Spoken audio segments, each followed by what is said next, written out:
Hi BookTube, it's Gina, and today I want to talk to you about setting in books.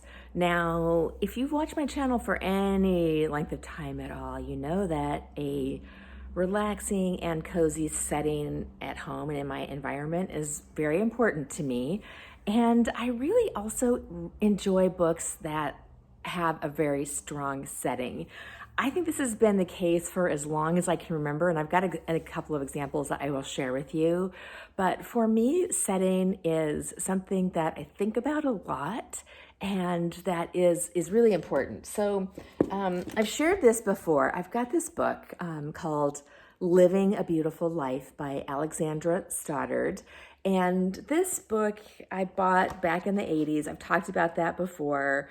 But this book, I think, it codified for me, in a sense, some of the things that have impacted my life from the time when I was very, very young and continue to do so. Now, probably three things have come together in the last day to really make me want to talk about setting and how it relates to my life. One is we've got three foster kittens. They are about this big. They're 6 weeks old. They're cute as a button, but they have continued to crawl into holes in my house and little cubbies that I did not even know existed. And that made me realize that my setting is in some dire need of attention. There's dust. I have not been living my beautiful life. Now, on the surface, I have, and it's, I love my place.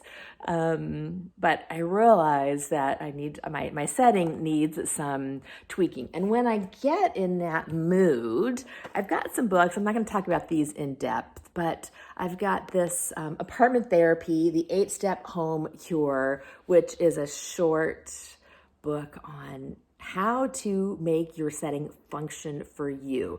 Not necessarily even aesthetically, although that is part of it, but just from a functional standpoint, and making sure that, I don't know if you guys have ever noticed this. Sometimes I've noticed that things in my house just start to build up, and I need to do a tweak. And I think Apartment Therapy is the cure for that. When things aren't feeling right, you don't have nice fresh air, your carpets aren't clean, there's crap everywhere. So I really like to kind of look at these types of home books to remind me that my setting is important to me when I start to forget.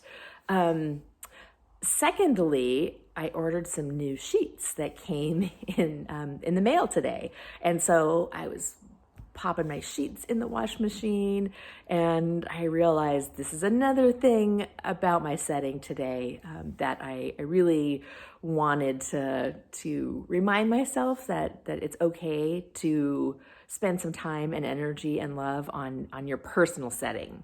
And then lastly, I was watching a video by Zandra Robinson Burns on YouTube, and she has a really nice YouTube channel, and she was talking about setting up her work from home space to help to support her work. She was preparing, she was making it beautiful, she was tidying things up, and I watched that video and I went, oh, I need to spend a little bit of time kind of getting my home back in order. And so that just made me start to think about setting in books and why it's important to me. And I wanted to share out a few of my favorite books and settings books and read you some passages that I think really exemplify why setting is so much fun and so important to me in books. Now, the first actually I'm going to talk about is The Wind in the Willows. So this is the copy that I had when I was a kid that I read, and I don't think I put this together at the time, But this book is all setting. It's so wonderfully written and descriptive of the setting and the places that the animals visit and the places that they live. And so the chapter that I wanted to share, the paragraph in here is in the chapter called Mr. Badger. And this is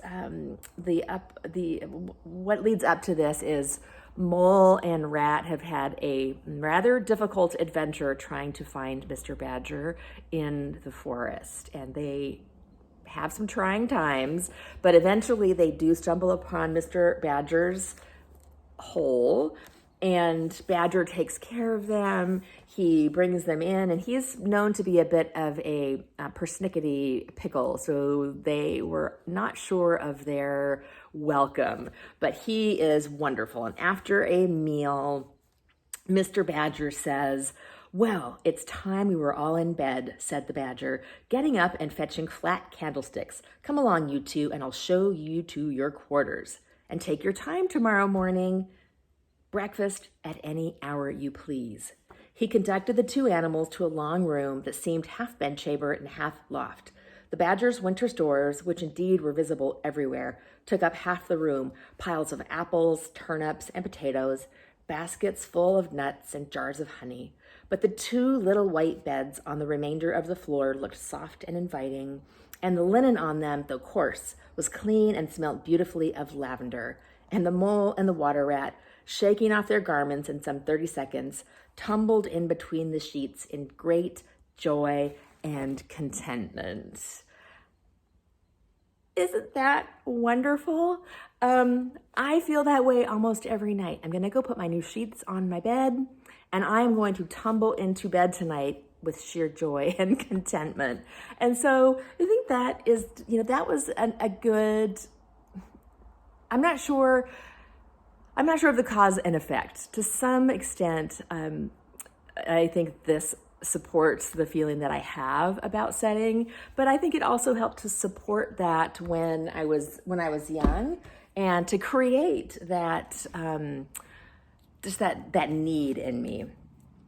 The second book that I wanted to share that's got a really strong setting is The Sea by Iris Murdoch.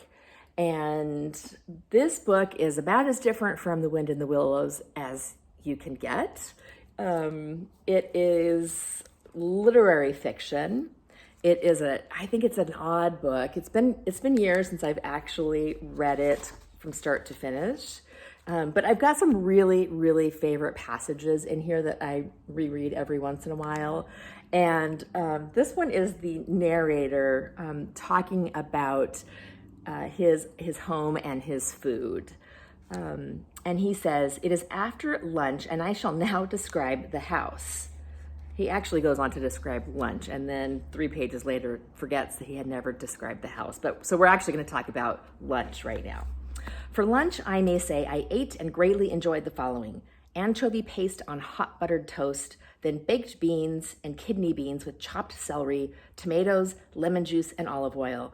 Really good olive oil is essential, the kind with taste. I have brought a supply from London. Green peppers would have been a happy addition, only the village shop, about 2 miles pleasant walk, could not provide them. No one delivers to far off Shrough End, so I fetch everything, including milk, from the village. Then bananas and cream with white sugar. Bananas should be cut, never mashed, and the cream should be thin. Then hard water biscuits with New Zealand butter and Waysdale cheese. Of course, I never touch foreign cheeses. Our cheeses are the best in the world." And then he just goes on. He literally talks for pages and pages about his lunch, and then goes on for pages and pages to describe his house, which is just it's wonderful. This is not a cozy book, so if you're interested in something cozy, even though he's got some fun descriptions, it's not cozy. But the setting in this is wonderful. He goes, he's moved from London to a village on a rocky seaside, and the setting is just fantastic. And then lastly, by my beloved Rosamunde Pilcher, Winter Solstice. This is another of her books that is just steeped in a beautiful, cozy home setting, a cozy village setting. And I mean, there's just pages and pages of this that I absolutely love. So this description that I wanted to read with you is about the lady of the house, Elfrida, setting up a guest room for an unexpected visitor, which I don't know about you guys, but one of the things in these books that I find so funny and a little weird is that people show up, they knock on the doors, and in all of Rosamunde Pilcher's books, someone will knock on the door, a stranger, and inevitably they get invited in and they end up staying and falling in love with somebody. Is that normal in England? Do people always invite you in, and if the weather is bad, make sure that you stay? I mean, I love it that happens in this book, but it's so funny to me. So anyway, they're preparing the room for a unexpected guest who is also a stranger. While Oscar and Sam sat over their coffee and the brandy which Oscar surprisingly produced from his slate shelf wine cellar, Carrie and Elfrida washed up the dishes and then went upstairs to raid Mrs. Sneed's linen cupboard and make up the last spare bed for Sam. They found sheets and pillowcases, a bath towel, and an extra blanket in case he felt cold. Carrie inspected the wardrobe, which was empty, save for 2 coat hangers, and from which emanated a strong smell of mothballs. Elfrida went back to the cupboard and returned with a duster and a lace-trimmed linen runner, and after she had done a swift cleanup, placed the runner on top of the chest of drawers. Carrie set and wound the bedside clock. "What more," asked Elfrida, "could any man need?" Love that.